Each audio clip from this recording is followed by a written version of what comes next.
Pada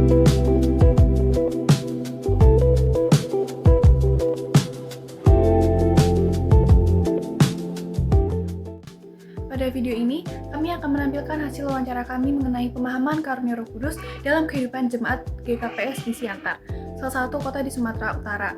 Nah, wawancara kami lakukan dengan salah satu penatua gereja di GKPS, Jalan Sudirman, yaitu Bapak Benson Saragih, yang telah melayani sekitar 9 tahun. Berdasarkan hasil dari wawancara kami, GKPS memahami bahwa karunia Roh Kudus diberikan bukan untuk kepentingan pribadi, melainkan untuk membangun tubuh Kristus dan juga melayani jemaat.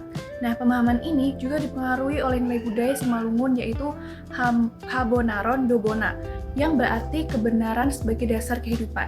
Gereja GKPS juga menekankan bahwa karunia Roh Kudus tidak selalu berbentuk manifestasi spektakuler, tetapi lebih terlihat melalui karunia-karunia praktis seperti mengajar, melayani, menasehati. Nah, di dalam video ini, kami akan membahas secara khusus dua karunia yang sangat ditekankan di gereja GKPS, yaitu karunia mengajar dan karunia melayani. Karunia mengajar di dalam GKPS itu diwujudkan melalui berbagai pelayanan, seperti khotbah, pemahaman Alkitab, katekisasi, dan pelayanan sekolah minggu. Sedangkan karunia melayani di dalam jemaat gereja GKPS itu dipahami bukan hanya dalam pelayanan gereja, tetapi juga dalam kehidupan sehari-hari melalui profesi, pekerjaan, dan sikap hidup yang mencerminkan firman Tuhan. Di dalam teologi reform, karunia Roh Kudus itu dipahami sebagai pemberian anugerah Allah kepada setiap orang percaya untuk membangun tubuh Kristus. Nah, hal ini sesuai dengan Roma 12 ayat 6-7 yang menyatakan bahwa setiap orang memiliki karunia yang berbeda untuk melayani jemaat. Dalam wawancara yang sudah kami lakukan, GKPS memahami karunia mengajar sebagai kemampuan rohani yang diberikan Roh Kudus untuk memperlengkapi jemaat agar bertumbuh dalam iman dan memahami firman Tuhan. Pemahaman ini tentunya sejalan dengan pemahaman teologi reform. John Calvin sendiri menjelaskan bahwa pelayanan pengajaran memiliki peran penting dalam membangun gereja, karena melalui pengajaran firman Tuhan, jemaat dibimbing untuk mengenal kehendak Allah dengan benar. Karena itu, dalam gereja GKPS, karunia mengajar ini sendiri diwujudkan melalui khotbah yang berpusat pada Kristus, pemahaman Alkitab atau PA, katekisasi, dan pengajaran sekolah minggu. Jadi, dengan demikian, praktik pelayanan mengajar di GKPS menunjukkan keselarasan dan pemahaman teologi reform bahwa pengajaran firman adalah sarana pertumbuhan rohani jemaat.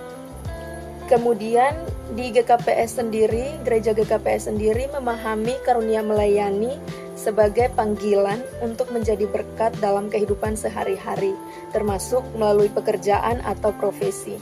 Artinya bahwa pelayanan itu tidak hanya terjadi di dalam gereja, tetapi juga dalam kehidupan sosial dan pekerjaan sehari-hari anggota gereja seluruhnya. Jadi dengan demikian berarti pekerjaan sehari-hari seperti berdagang, bertani, atau menjadi pegawai itu juga dapat menjadi pelayanan kepada Tuhan. Ini juga sama dengan pandangan teolog reform Anthony A. Haguma yang menjelaskan bahwa setiap orang percaya dipanggil untuk melayani Allah dalam seluruh aspek kehidupannya. Karena hidup orang Kristen adalah hidup yang dipersembahkan bagi kemuliaan Tuhan. Dari hal ini menunjukkan bahwa gereja tidak membatasi pelayanan hanya pada kegiatan ibadah, tetapi juga mendorong jemaat untuk menghidupi iman dalam kehidupan nyata. Hal ini sangat sesuai dengan prinsip reform bahwa seluruh hidup orang percaya adalah pelayanan bagi Tuhan. Kesimpulan, berdasarkan hasil wawancara dan analisis teologis yang kelompok kami lakukan, dapat disimpulkan bahwa gereja GKPS memiliki pemahaman yang kuat mengenai karunia Roh Kudus sebagai sarana untuk membangun tubuh Kristus dan melayani jemaat. Secara khusus, karunia mengajar dipahami sebagai pelayanan untuk membimbing jemaat memahami firman Tuhan melalui khotbah, pemahaman Alkitab, katekisasi, dan sekolah minggu. Sedangkan karunia melayani dipahami sebagai panggilan hidup untuk menjadi berkat bagi sesama, baik dalam pelayanan gereja maupun dalam kehidupan sehari-hari.